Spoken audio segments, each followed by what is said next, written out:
Hey everybody, it's Karen with Food and Family, and today I'm going to make a cherry and pear buckle. Have you ever heard of a buckle? It is pretty much a dump cake, if you know what I'm talking about, where you put your fruit on the bottom, your cake mix on the top, and butter and bake it. And that's pretty much the idea here. But we're going to make it in the crock pot. So, but first I want to spray my crock pot so it doesn't stick and we can get this beautiful cake out of here. All right. Then we're going to add, I have 2 cans of pears. You can use different fruits if you want. That's up to you. I like the pear and the cherry combination. You can use peaches if you would like. That's up to you. I think I may cut these pears up a little bit. Juice and all, do not drain the pears.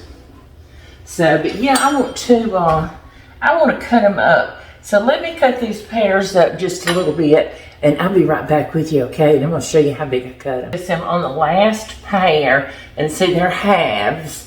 And I'm going to cut that right down the middle. And the larger ones, I'm going to cut into 3 pieces. And the smaller, I'll leave. I'll just cut in half. So I want them about that big. Okay, so next, we're going to add our cherry pie filling. Let's move this out of the way.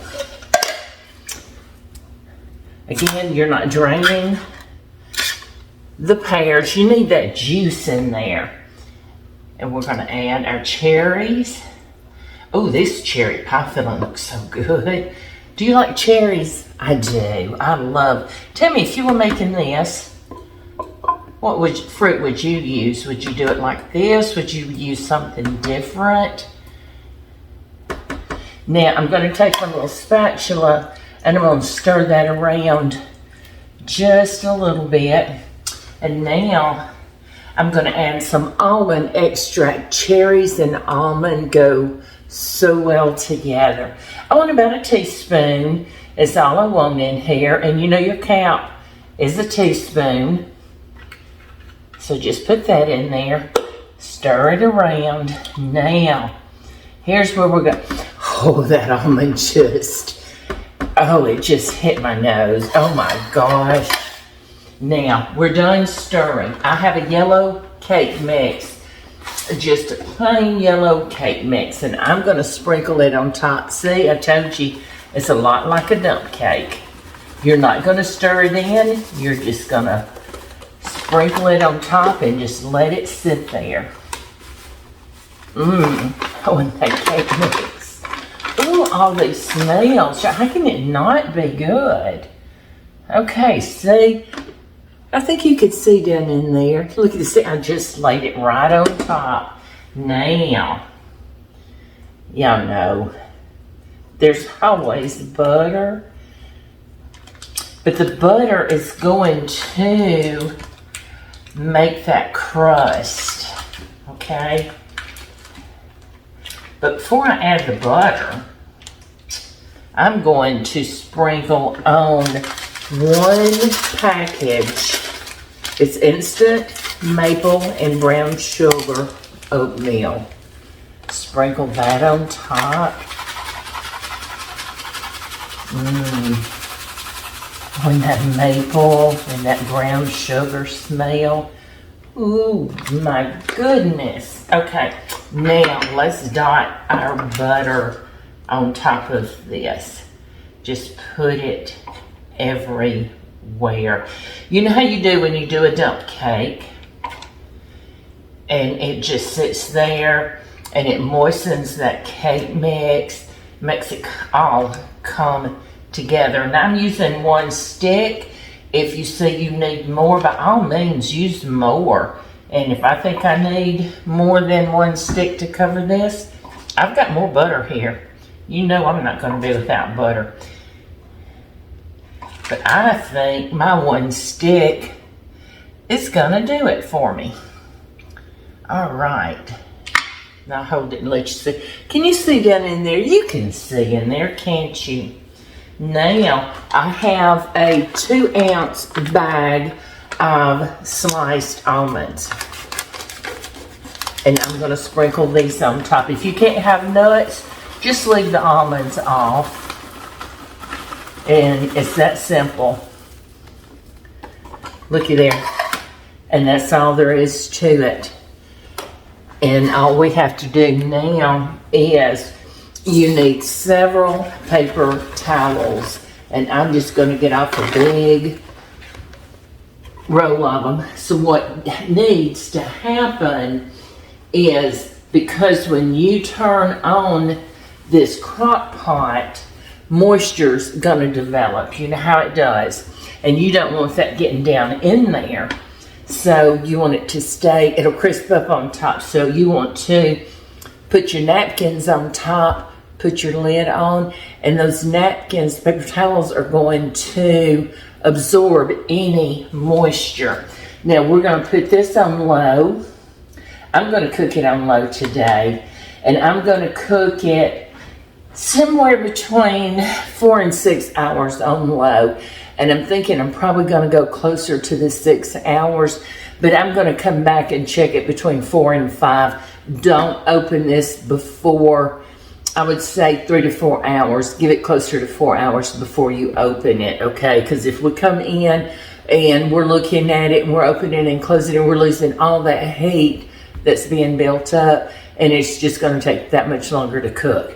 So that's how you make a cherry pear buckle. And I'll try to get back on this evening when it's done, because it'll be later this afternoon, and tell you what we think about it, okay? Because I can't wait to taste this. I have not had one in several years. Set the crock pot out and set some bowls and spoons and a serving spoon, and let everybody help themselves and get what they want, okay? It's that simple. It's easy. Let the crock pot do the work for you. All right. I will talk to you guys soon, and I hope you're going to try this. I appreciate each and every one of you.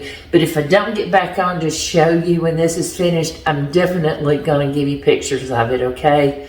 Talk to you soon. I think our buckle is ready. How about you say we try it?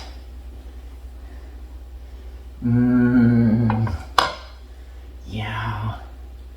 Now see what I mean about putting the paper towels under there? They're so moist and damp. All of that would have just seeped back down on our cake, and you wouldn't want that. Let's try it. Because it's been cooking about 5 hours.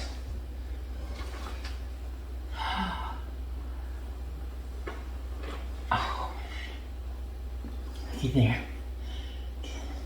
Can you see that? And those pears and those cherries. Oh my goodness.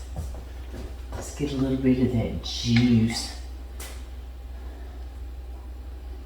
Now I'm going to put this back over it because I'm going to cover it up so it'll stay warm. I'm just trying it for now, and I want it to be warm when he comes home and has his dessert. But I'm going to try a little bit of whipped cream on top, just a little bit. Just a little bit. Now see how beautiful that is. Let's try it. Got a pear. And the pear has changed colors because of the cherries. But the cake is done.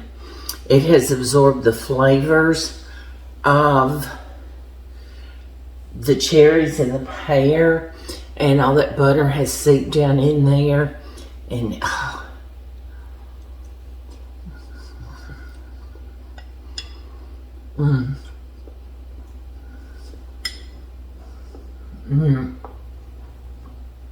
Y'all, Oh my goodness, you have got to try this. If you like dump cakes, which is basically what this is, you're going to love this. You are going to love this. I said you could use different combinations of fruit, whatever you think you would like. This is what I thought would be good. This is what I'd seen originally in recipe many years ago. And it's delicious.